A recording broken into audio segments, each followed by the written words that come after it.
Hi guys, how's it going? I'm Mike, this is the Farm Wolf. I had a question on one of my videos, or a comment. It said I'm really interested on how that works on the inside, talking about this round baler. I can't put a camera on the inside of this baler and show you. I've seen a video where that's been done, but this baler, when you're baling hay with it, this whole chamber fills up with hay. So if I had anything on the inside of the baler, it would just get covered up and baled into the bale. I'm going to try to explain to the best of my ability how this baler works, and then I'm going to show a little bit of the other type of baler, which I call a tension baler, where the belts run all inside the baler. As opposed to this doesn't have belts running through the inside. The belts are all on the outside.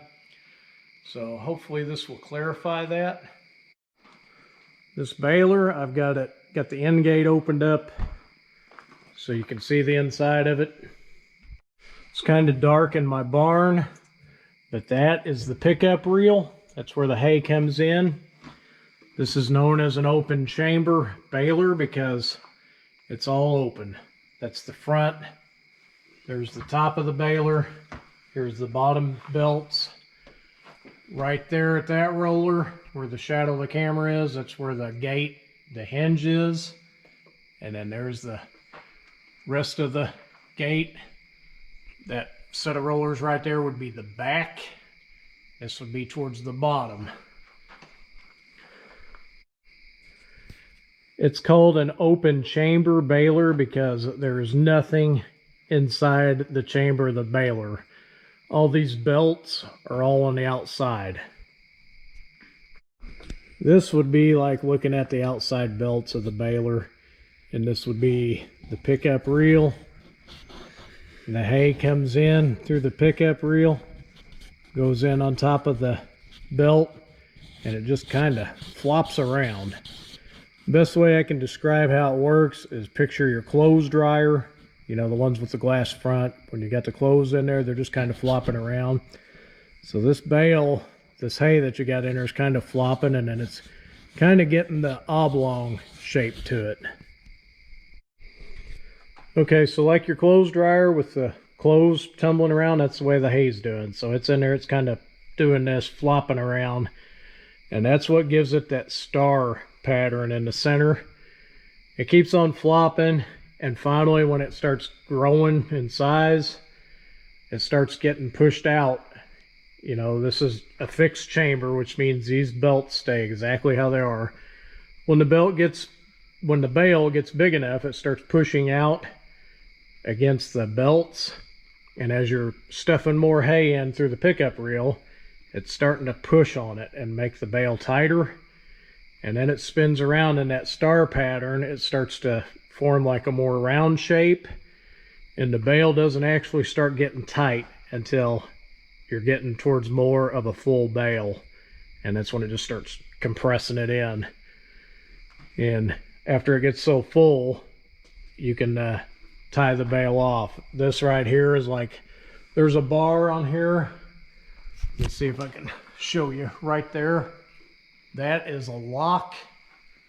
That right there locks the tailgate. It locks against this. That prevents the tailgate from coming out. So the more hay you put in there, the tighter that bale's going to get.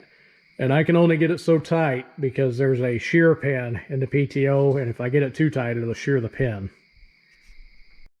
This baler has sprockets and chains that run along the side of it, and it operates every roller.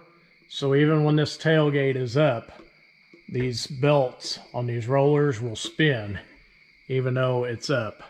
The difference in this and a tension baler, usually when you raise the gate up, it relieves the tension from your belts, and a lot of times your belts will stop spinning, and just like your bottom roller or your bottom belt turns, and that's what kicks the belt out.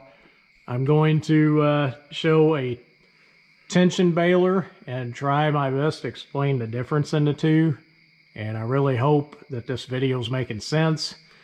I know what I'm trying to say in my head, so I'm hoping I'm putting it out there, you know, where you can understand it. This baler here is what I would refer to as a constant tension baler. And what I mean by that is when it starts getting the hay up inside the baler, which I'll try to show you, there's a lot of weeds growing up around it, but the belts, they run all through the baler. As soon as the hay gets inside the baler and starts building up just a little bit, the belts have a lot of tension on the bale at all times, and it's making a tight bale from when it's small all the way until it's bigger. As you can see, there is just a maze of belts inside this baler, and even though it's probably going to be hard to tell, that bar right there, which is connected to this roller, whenever the bale, it's going to start down low underneath those small belts. There's a big belt on this one. The hay will start building up, it'll start turning, and as it turns, I'll try to pull on a belt here, and you'll see right in here, you'll see this bar with that roller. Hopefully you can see that move. As the bale gets bigger, this bar and these rollers move up, and it just keeps moving up as the bale gets bigger. It's hard to see through all the weeds, but the tailgate on this one don't have a lock. As the bale gets big, the tailgate on this will actually start opening up, and you'll see a little bit of the bale. But it'll get so big, there was a guide on the front of this that would show you how tall your bale was. 5.5, 6 foot, that's when you would tie it off and kick it out. This baler is an International 241. I actually used to use this baler before I got my new Idea 486. This baler, I spent more time inside it digging out hay plug-ups than I did baling with it. The hay just had to be just perfect to bale with it. Have to ignore my cat. The hay, it would start underneath the underneath the belts there, and on the top of the big belt. If the hay was too dry, it would just shoot it out the back. It wouldn't form a bale. You actually either had to hit a big clump of hay at once to get it kind of trapped in there, or it actually, if you did it right after a dew and the hay was just a little damp, not much where it would mold, but a little damp, it actually did better. This baler was very cantankerous. That's why I got away from it and went to my baler I got now. I hope you liked this video. I hope I explained it well enough where it kind of explains how the baler works. I hope maybe showing you the other type of baler, maybe that shows how each one works, you know, different from the other. If you like this video, please subscribe. I'm Mike. This is the Farm Wolf. Thanks for watching, and I'll catch you on the next one.